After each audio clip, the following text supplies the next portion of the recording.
Good morning, everybody. I want to start off by saying I apologize that our YouTube videos are not getting uploaded to YouTube until later in the evening.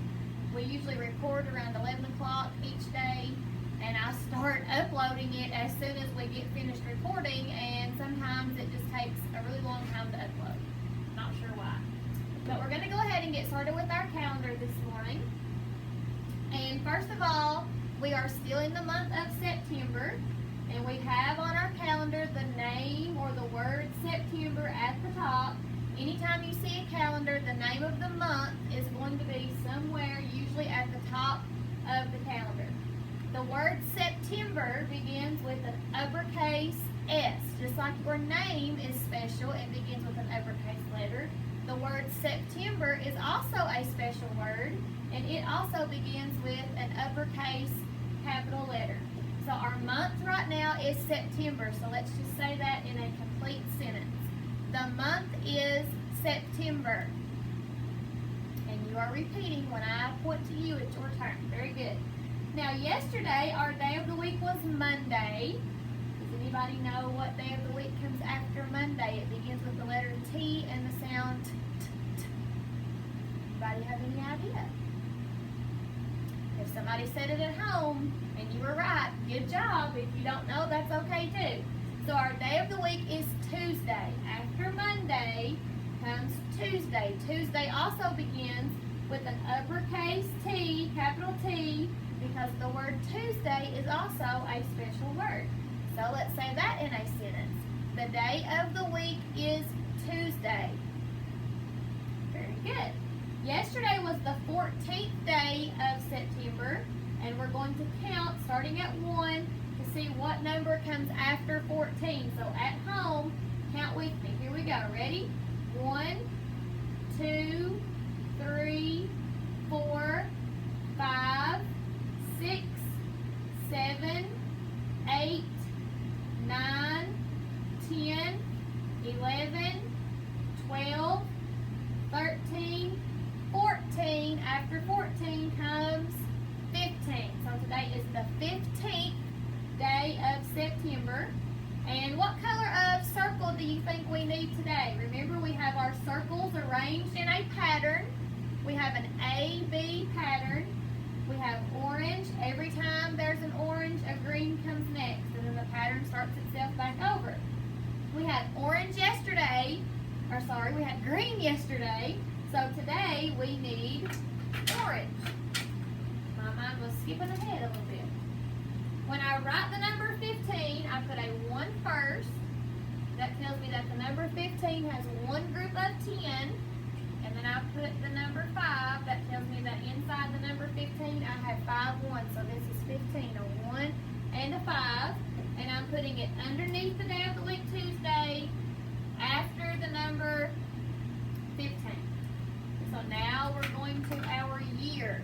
Does anybody remember what our year is? It's been the same every day since we started school. The year is 2020. So let's say that in a complete sentence. The year is 2020. Your turn.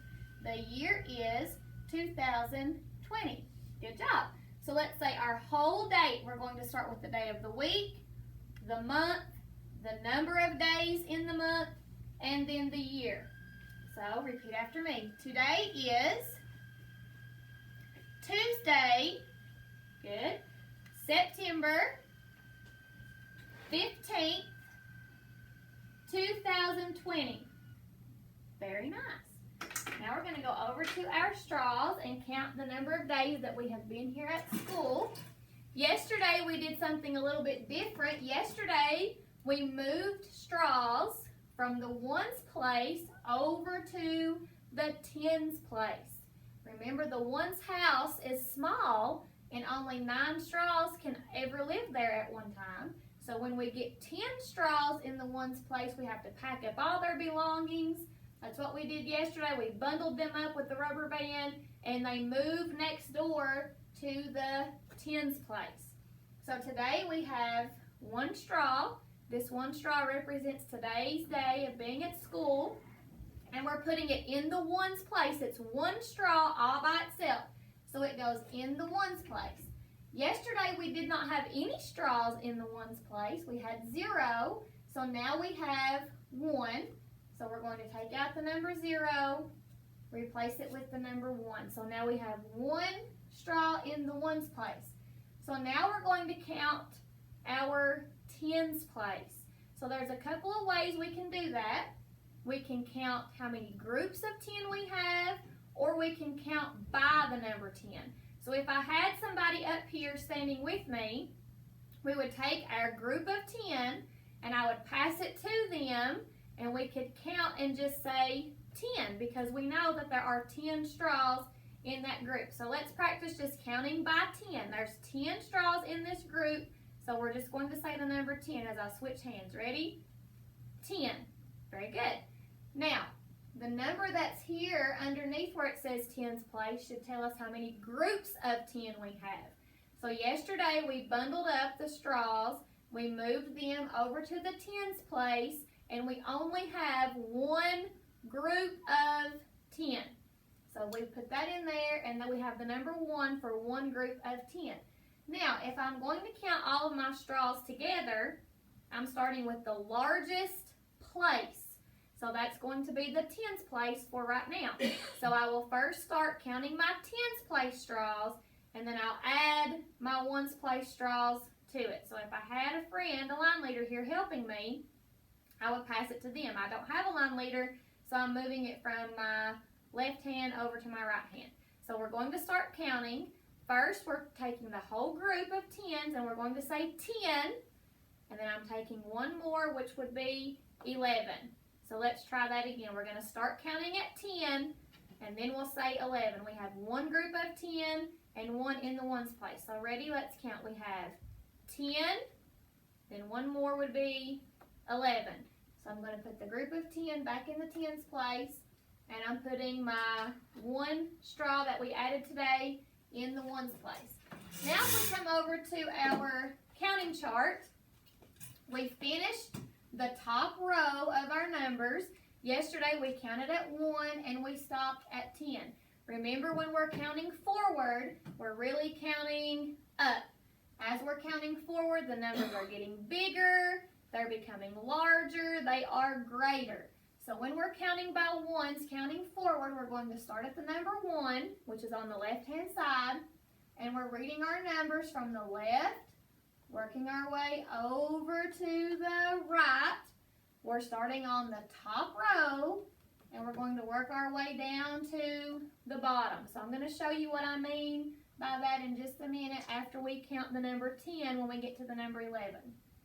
So let's start counting at 1. Ready? We have 1, 2, 3, 4, 5, 6, 7, 8, 9, 10. I'm at the end of that row, so I'm not going to go here. I'm not going to randomly pick a card down here. I've got to go down and back to the left. So I'm starting a new row. I went down one row and moved my pointer all the way back over to the left, and I'm turning that card over, and that is the number 11. This number card matches the number that I have here. So this is the number 11, showing me I have one group of 10 and one in the ones place. So let's count one more time, starting at 1, stopping at 11. Here we go. 1, 2, 3, 4, 5, 6, 7, 8, 9, 10, 11. Very good. Okay. This morning we're going to do something a little bit different with our letters and sounds. When you are at school, we have all of our letters up here on the wall hanging. So far we have talked about letters A all the way through the letter H. So what we do each morning when we go over our letters and sounds, I point to the letter name, I say the letter name, and then it's your turn. I will make the sound 3 times. You make the sound 3 times. Then I say a word that begins with that letter and sound, which actually matches the picture that's up here on the little poster. And then you say it. And I know it's kind of hard to see. There's a little bit of a glare on some of these. but as long as you're repeating after me, you'll get it. So we're going to start with A this morning, and we're going to go all the way through and stop at H. So remember, when my hand is at my chin, you're listening. When I point to you, you're repeating. We're going to say the letter name, then it will be your turn. The sound 3 times, then it's your turn. And then the picture, the name of the picture once, and then it's your turn. So here we go. Ready? We have A. I'm going to do the sound 3 times. A. Your turn. A. Good. And then the word is astronaut. Very good. B. Your turn. B. So make sure that you're making the sound 3 times. Baby. Very good. C.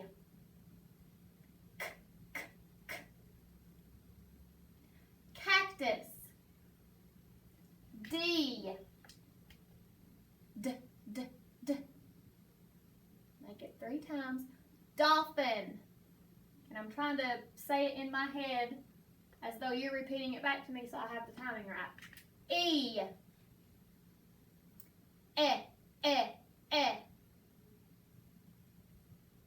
Escalator.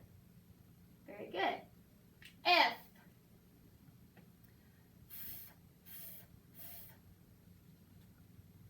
Fountain. G is a little bit hard, so pay attention to the sound that I'm making. G.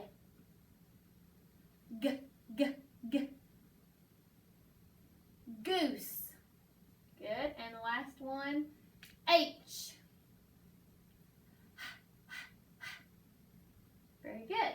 Helicopter.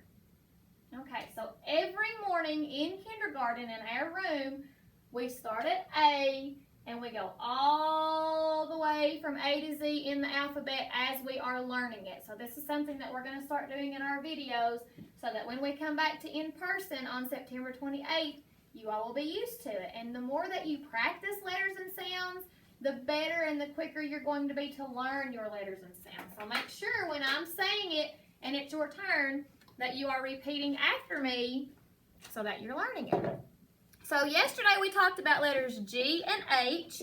So today we are going to practice writing letters G and H.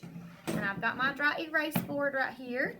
And we have our top line, we have our middle line, and we have our bottom line. Can't talk this morning. I'm going to use a green marker to do my letter G. Green starts with the letter G. We have that g sound at the beginning. So when we do the letter G, we're going to start kind of below the top line, just like if we're making the letter C, uppercase C. We're going to start a little bit there. We're going to go up, touch that top line, curve around and down, and bring our curve up to the middle, just like that. And then we're going to take and cross over that middle line for the uppercase G. So there's uppercase G. So one more time, we're starting uppercase G a little bit below the top line, right there.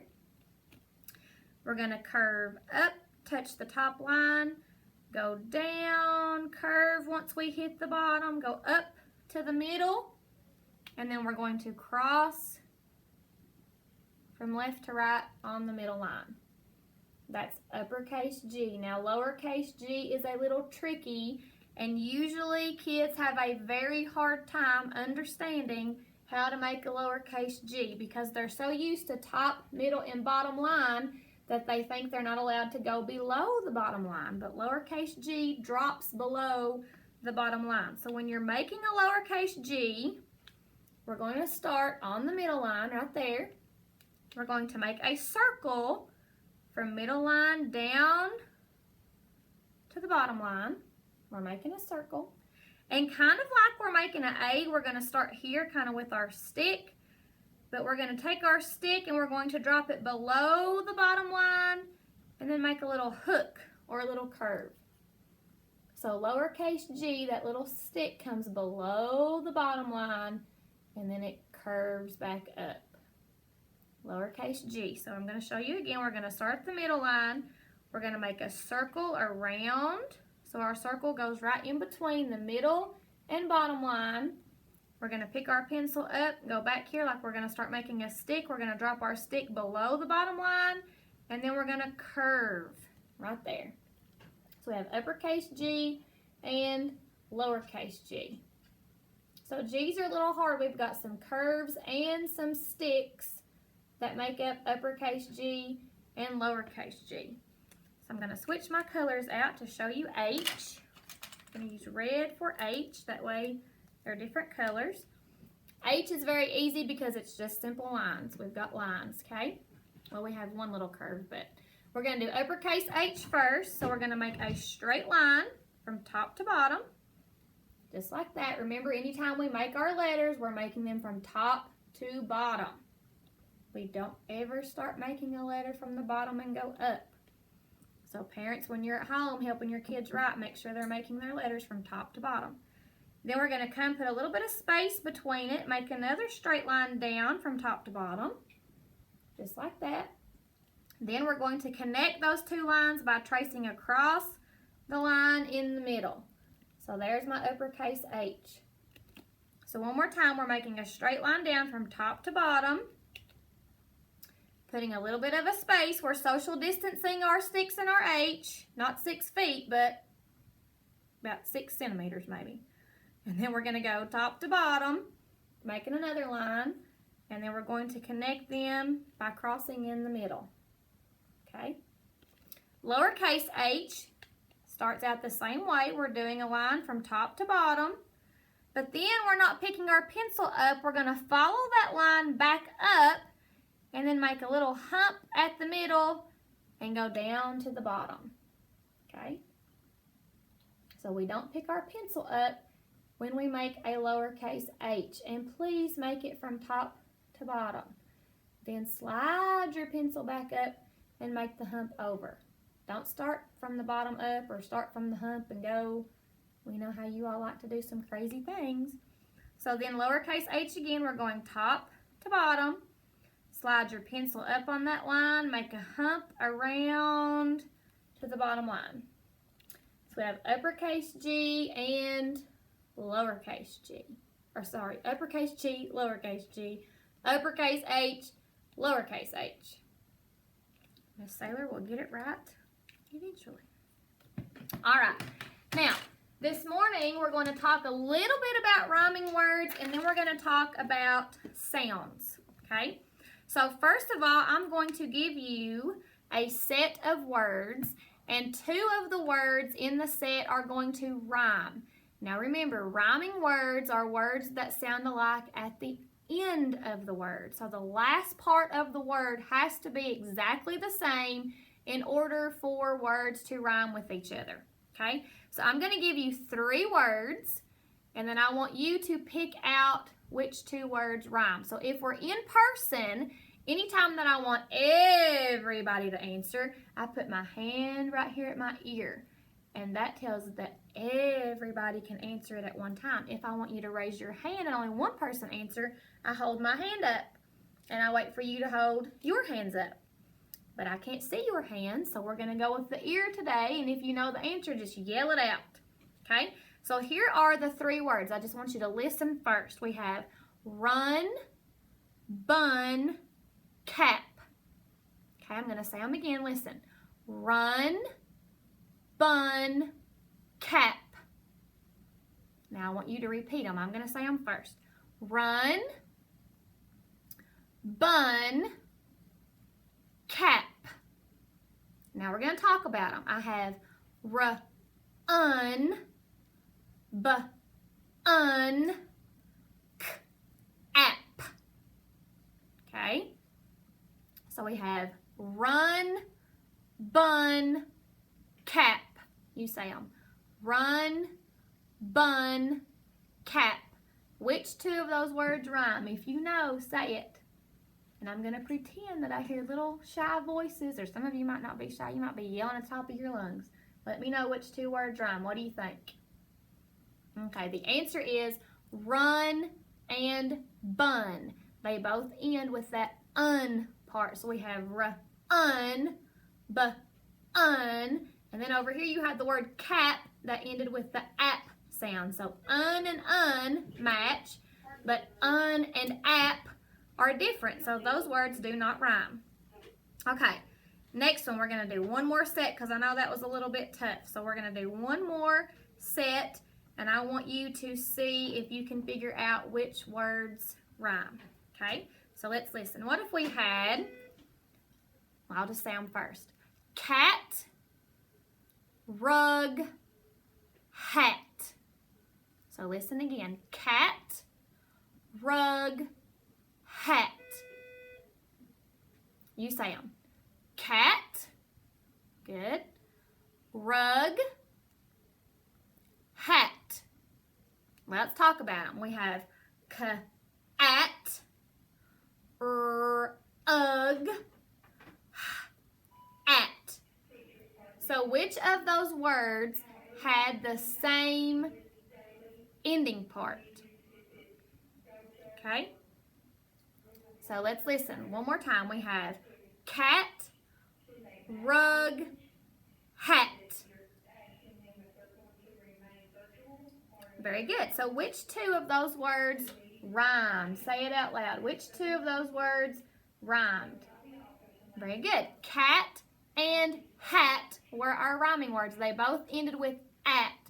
Rug had that ugh sound at the end. So ugh and at are different, so those words do not rhyme. Okay, now we're going to talk about some sounds. So we're going to do sounds kind of the same way that we did the rhyming words. I'm going to give you 3 sounds, and I want you to figure out which 2 sounds are exactly the same. So I'll do the first one for you. I just want you to listen. If my sounds were k, s, k, the 2 sounds that were alike were the k sounds, okay? So I would have k, s, k. So those k were exactly the same. So those were the 2 sounds that were alike. So now it's going to be your turn. You repeat after me. What if we had b,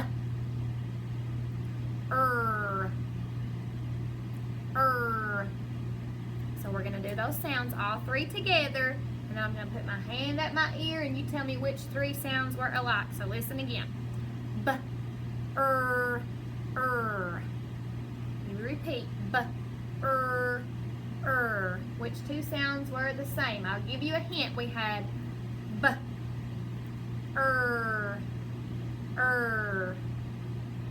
The sounds were the same. We had b over here, and on this hand we did Reminds me of the black bear, the grr shear that they do.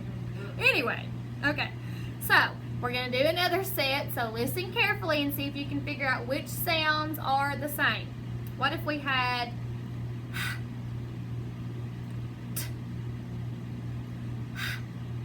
Okay, let's do all 3 sounds and you tell me which 2 are the same. Okay, I'm going to use my hands and you see which hand I'm putting up more than one time, and that will give you your answer. We have so this hand over here, so that was the sound. Okay, the and the were the same, the t was different. Okay, let's do one more. What if we had ooh, shh, shh. We're going to do all 3 sounds. Ready? Ooh, shh, shh. Very good. So watch my hands. I have ooh, shh, shh. Which hand did I make a motion with 2 times? The shh sound. Very good. So the ooh is different, and then we had shh, shh. Those were exactly the same. Very good. Okay. This morning we're going to read a story, and this is one of Miss Bowen's little critter books. There's the little guy. He's super cute. And my Brody has been coming with us in the afternoon, and he's been getting up in Miss Bowen's lap and wanting Miss Bowen to read him little critter books. So we're going to let her probably read this one to him today when he comes. So this book is called All by Myself, and it was written by Mercer Mayer. So that person is the author of the story. Remember, the author does what? writes the words of the story. We're talking about author and illustrator in Odysseyware this week. And also, I think you had maybe one activity on Google Classroom about author and illustrator. If not, then maybe it's because I hadn't posted it yet. But you will have one. Okay, so the title of this book is called All by Myself, written by Mercer Mayer. So that person is the author of the story. So let's see what types of things this little guy can do all by himself. It says, I can get out of bed all by myself. And that's a big task because I'm sure that some of you all have beds that sit up high, and there was probably a time when you needed help getting in and out of your bed. And now you're in kindergarten and you're taller. So I bet some of you all can get out of your bed all by yourself. And there's the little critter, the little mouse looking over at him. He's like, huh, that's nothing. He doesn't look very enthused, does he? But this guy's proud because he can get out of bed all by himself. Let's see what else he can do. I can button my overalls. How many of you all can button something? Hopefully when you come to school, if you have pants, you can button them. Or if they have snaps, you can snap them. Or if you have a shirt on with a collar, you can button your shirt up to your collar. Or if you have a button-up shirt, you can button your shirt. So practice at home being able to button things. I can button my overalls, it says. Look here. What's he doing right there? I can brush my fur. How many of you all brush your own hair at home? I remember when I was a little girl, I hated to have my hair brushed, and I always had a big knot in the back of my head. I wouldn't let anybody touch me. It was a mess. I can put on my socks. Can you put on your socks by yourself? If not, right now would be a good time to practice. And tie my shoes. Wow. How many of you all can already in kindergarten tie your shoes? It's really hard to learn how to tie shoes, but once you get it, you never forget it. And me and Miss Boland would really appreciate it if you all could tie your own shoes when you come to kindergarten. Or maybe you have very good parents that buy you Velcro shoes, and that would be wonderful as well. Because there's nothing like coming out of the bathroom and having wet shoelaces, and me and Miss Boland get to tie them. We hope it's just water from the sink. Just saying. Might be a little TMI, but just saying. Okay. I can pour some juice for my little sister. He spilled it a little bit, but he gets an A for effort. He's trying really hard to pour juice for his sister. There's his sister. And help her eat breakfast.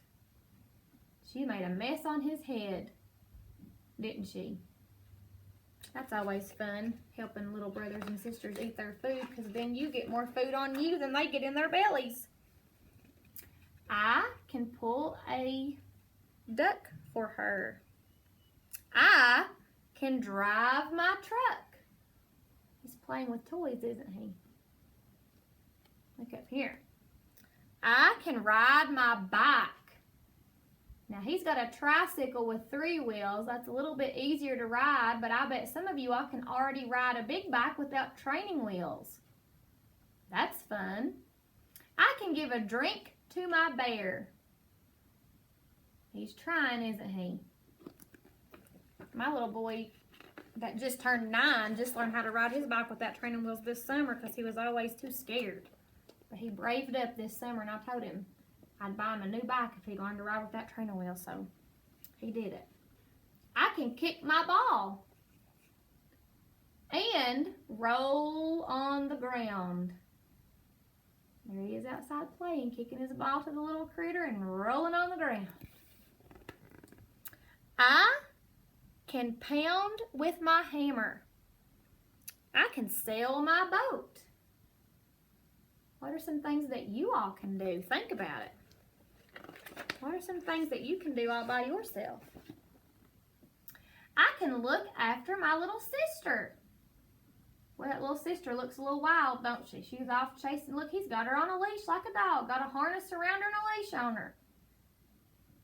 Have you all ever had to have a harness and a leash on? I need to put Brody on a leash, I believe. We went to Disney World. He done pretty good, but I thought, he's going to be one I'm going to have to put a leash on.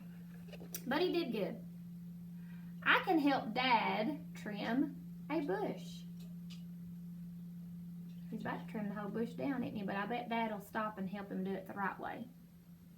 Or ice a cake for my mom. That's always fun. Cake is always a plus. I can look at a book and find a mouse. Can you find the mouse on this page? There are 2 of them. Can you see them? And he's reading to his sister again. Boy, he's a good big brother, huh? I can color a picture. And we know that a lot of you all can color a picture because we've had you already in the room and you've been doing so good coloring your pictures when you finish at Miss Bowling's table with your writing. Oops. I can put my toys away. That's really helpful. When you make a mess with your toys, it's always helpful to pick them up and put them away where they go. Wish my boys would, because I get stuck picking up all kinds of stuff. And get into my pajamas. Wow, he's had a full day, hasn't he? He got out of bed, helped his sister, played with stuff, helped his mom and dad do things. Now he's getting back into his pajamas. I can brush my teeth. Look at that. It's always important to brush our teeth before we go to bed and get all those sugar bugs off, so they don't eat on our teeth as we sleep. I can put myself to bed, but I can't go to sleep without a story. So he's laying in the bed. He put himself up there in the bed. Now his dad's reading him a story. Good night. So after Dad read him the story, he's fast asleep. So what are some things that you all can do by yourself? Can you all ride a bike by yourself? Can you tie your shoes by yourself? Can you button on your pants or snap your pants closed? Or can you tie your shoes? Can you comb your hair? Think about some things that you all can do all by yourself.